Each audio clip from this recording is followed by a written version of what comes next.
有一个年迈的人名叫丹尼，他有一个儿子和一只小猫。那只小猫是丹尼在寺庙门口捡来的。丹尼很喜欢那只猫，那只猫也喜欢跟着丹尼。一天，丹尼在工厂工作时，一粒沙子不小心进入了丹尼的眼睛。丹尼的眼睛很痛。当他回到家时，他已经失明了。他抱起那只小猫说道：“如果你有神力的话，就治好我的眼睛吧。”那只小猫似乎听到了丹尼说的话，就舔了舔丹尼的眼睛。奇迹的事情发生了。隔天早上，丹尼起来后，发现他的眼睛看到东西了，而猫咪却好像看不见东西一样跌跌撞撞的。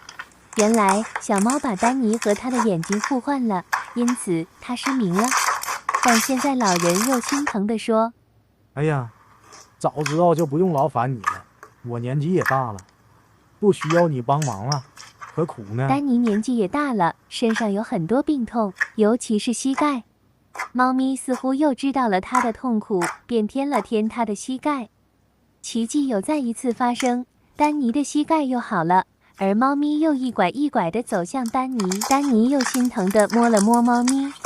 但坏事又发生了，丹尼得了心脏病，他的儿子求了很多名医，也治不好他的病。丹尼知道猫咪能帮助他，他又再一次找了猫咪，说道：“求求你再帮帮我吧，我还不想那么快死。”说完，丹尼便把猫咪放在他的胸口，给猫咪舔。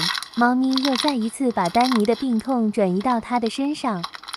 隔天，丹尼没看到猫咪，便问儿子：“猫咪去哪了？”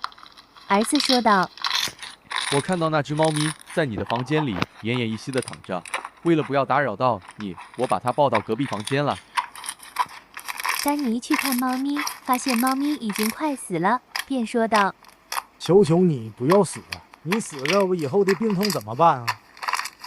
说完，猫咪就躺在了地上，没有了气息。丹尼突然间眼睛看不到东西了，心脏突然很痛。他想出去找儿子帮忙，但他的膝盖疼得很够力。他才发现，原来猫咪死了，他的病痛就会转移回他的身上。就这样，他死在了猫咪身边。当他儿子发现他时，已经来不及了。完结撒花。